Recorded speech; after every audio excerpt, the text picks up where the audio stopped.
But all right, so that's where we stand with Russell Westbrook. But we alluded to this topic earlier, um, and John, I'll be quick with my take. So as John mentioned, Celtics fall into the play-in spot. Now I think they're the seventh seed right now. I'm sorry, Yep, it's probably pull up the standings. we're But seventh. bigger news: Jaylen Brown ruled out for the rest of the year. I believe like a ligament in his wrists. No, it was in his wrist. I forgot what exactly, but Yeah, it was his left wrist. It was torn ligament. torn ligament. Okay, so he is out for the season. Needless to say, don't mean to state the obvious here, but a huge blow to the Celtics. Obviously, their second best player out, and now it seems like they've kind of been in a free fall, like you mentioned, last two games against the Heat. So I'm just gonna hand off to you. I mean, obviously, I would imagine it significantly decreases your hopes for a championship run. So I want to ask, do you think that they will get into the playoffs from the play-in spot, and then if so, how far do you think your Celtics can go without Brown? I think they should get into the playoffs. Right now, they'd be slated to play the Hornets. Okay. I think that could change depending because, I mean, the Wizards are only one game behind them and they're tied with the Pacers. So they could play any of those three teams. Um, I would prefer to play the Hornets out of all three Yeah. personally, just because so far this season, Boston's had pretty, good success against Charlotte. Um, Even without Jaylen Brown, who hadn't played, I think, in the two games that they played like last month against Charlotte. So, yeah, there's that. But I think they should make the playoffs because, like I said, I think they can beat Charlotte. If they were to somehow lose that game, I would get a little worried because who knows with a one game, And playing Indiana's against Indiana's Indiana or giving y'all some Washington. trouble. I think earlier in the year. I'm not sure about Yeah, and Washington. especially since Indiana, I mean, their strength really is their bigs, specifically Sabonis. I mean, he just has his way against Boston.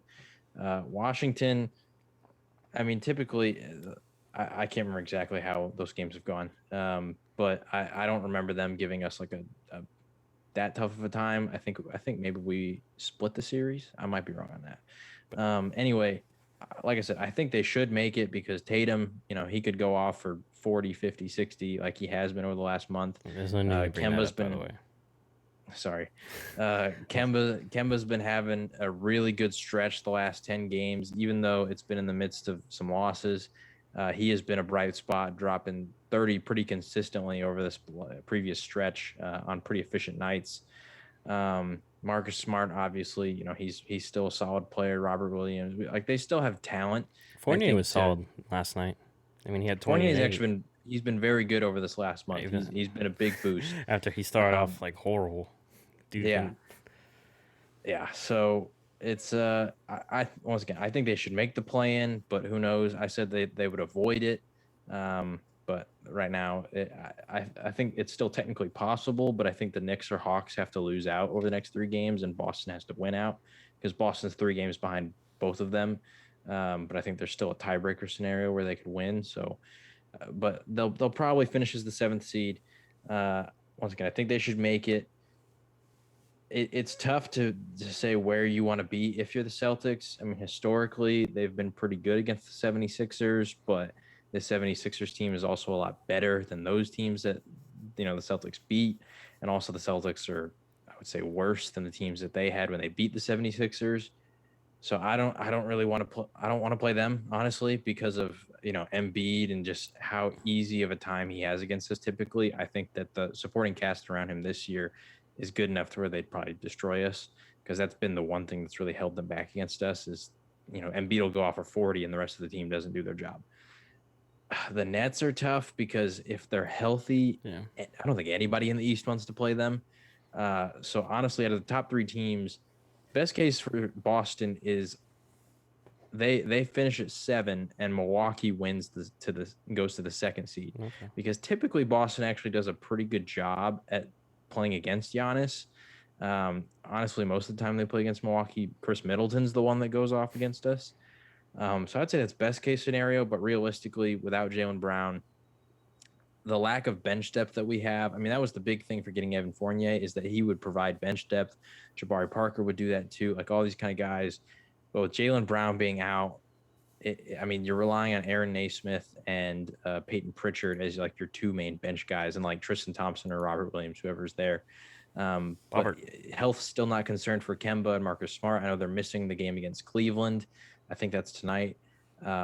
So there's just too many question marks, I think, for Boston that realistically, I can't even say they're going to get out of the first round.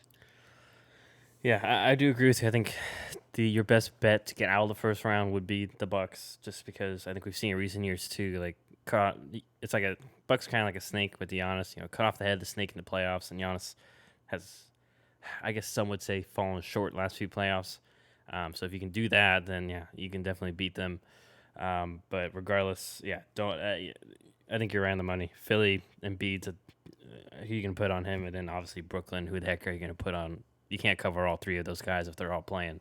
So, yeah, it really sucks. But to be honest, I mean, I don't want to. It's maybe harsh, but it just feels like it's just been a unlucky year for the Celtics. Haven't been able to get the big y'all really wanted, and haven't, and just different injuries. Kemba's been kind of mid, and then obviously you get a pretty solid trade in Evan Fournier. Then he didn't work out, and then now he has to step up. So. Yeah, I've been interested to see what happens. I'm interested to see. I'm interested to see how their performance will affect Brad Stevens' job security.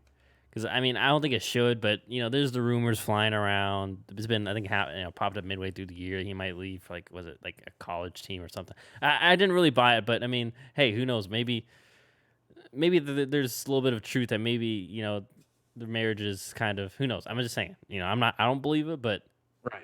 It's the one thing I'll say about the college thing is, and I heard, I can't remember who said it. I think it was somebody on ESPN or something like that, which, I mean, take what they say with a grain of salt. But it's one of those insider guys, and they were like, at this point in the NBA, nobody's leaving the NBA for a college job. It just doesn't really happen. And I think it's a good point. Like, there's a lot of good NBA coaches that could probably go back to college and dominate again. I mean, we look at Billy Donovan, went from the Thunder, now he's on the Bulls. I wouldn't say the Bulls are the most attractive job. The guy's a national championship winner at the college level. He can go back to college and probably get paid a lot, maybe even more than the NBA. But he took the Bulls. Like Brad Stevens, he came out and said, "No, I'm not taking the Indiana job," and that's his. He's from Indiana. So, yeah, I don't think Brad would. I don't think he'll leave. I also don't think they'll fire him. If they do, I'd be surprised.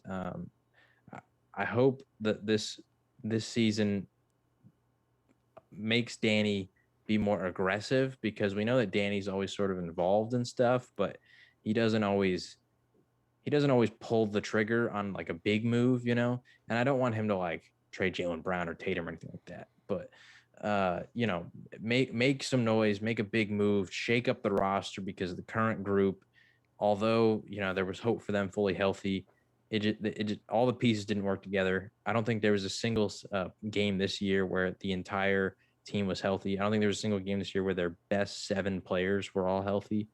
And then even the games where they had like a good portion of the unit was healthy, there was just different things. Like, like you said, Kemba, when he first came back, wasn't doing too hot.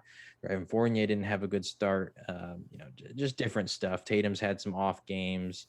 Jaylen Brown had some off games. So, yeah, I'm hoping that this season, I don't think Brad should be fired, because, I mean, to all those people, I think they're living in the moment. Brad Stevens has made the conference finals 3 times in his early career, with his best player being now 22 years old. You look at a lot of the superstars of the league, they don't win rings until they were in their late 20s.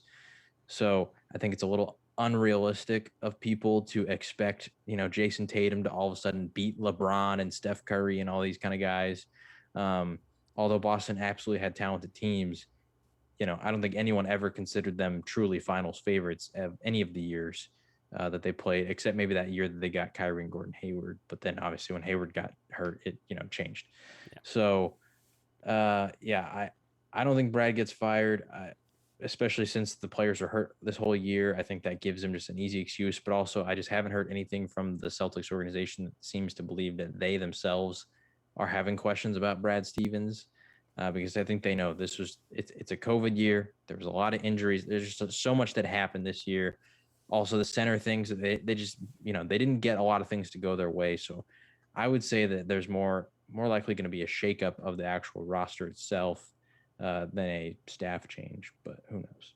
Yeah, and we've alluded before. Maybe you trade Kemba, so we'll see exactly what their plan of attack Marcus is. Smart, I don't want to trade Marcus because he's a guy that I love, but I mean, realistically, any trade package at this point, if Brown and Tatum are involved, you're probably going to want to package a Marcus Smart, Robert Williams, all the bright young pieces that they got on that team. Because Kemba's kind of like Westbrook, where it's kind of hard to move him because the contract, but also Kemba struggles with injuries, which makes it even harder. Yeah, and he's getting older, so another guy like we mentioned, Westbrook, kind of. I mean, a great ball handler, but also reliant on his explosiveness, and those injuries can add up. So